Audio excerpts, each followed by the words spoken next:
बिस्मिल्लाहिर्रहमानिर्रहीम। तमाम देखने वालों को अस्सलाम वालेकुम वरहमतुल्लाहि वबरकातुहू। आप मुझे देख रहे हैं मेरे YouTube channel Ali Raza Arshad official पर, और आज की वीडियो में कलाम है हज़रत वासिफ़ अली वासिफ़ रहमतुल्लाह अलैह का लिखा हुआ सूफियाना कलाम, जो कि ज़ाती तौर पर मुझे बड़ा पसंद है और बहुत कम लोगों ने सुना है। तो मैंने सोचा कि आज इस वीडियो में आपके साथ उस कलाम को शेयर किया जाए। इंशाल्लाह उम्मीद है कि आपको वो कलाम बहुत ज़्यादा पसंद आएगा और इसको शेयर भी कीजिएगा। और कलाम शुरू करते हैं। उसके चंद अशार सूफियाना कलाम है और बहुत ही खूबसूरत कलाम है। समाअत फरमाइए। मैं मने नाल यकीन दे, मैं वेखिया अखां नाल, ओदे हथ खुंडी यासीन दी, ओदे कुंगर वाले वाल। मैं मनिया नाल यकीन दे, ओदी कर करे नौबत वजदी, ए अज़ली गल नाज दी। ओदी कर करे नौबत वजदी, ए अज़ली गल नाज दियो।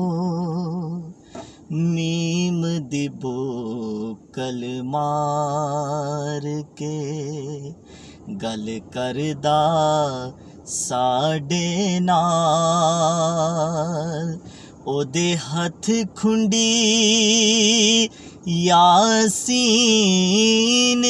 दी, ओदे कुंगर वाले वाल।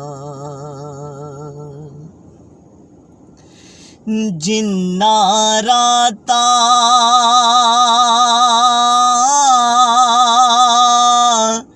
बैके गालियां ओ सखियां करमा वालियां,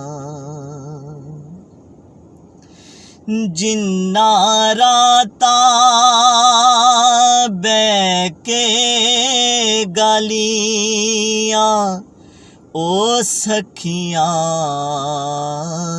करमा वालियां, जिन्ना मोती रोले खाक ते ओ होइयां सब निहाल,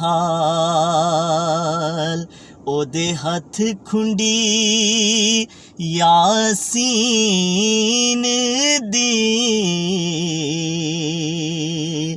ओदे कुंगर वाले वाल। तू वासफ क्यों गल ना मनेदा, क्यों अपने दर्द नू वंडदा। तू वासफ गल ना मनेदा, क्यों अपने दर्द नू वंडदा। जा मौजा मार प्यारिया, तेरी गुदड़ी आया लाल, ओदे हथ खुंडी यासीन दी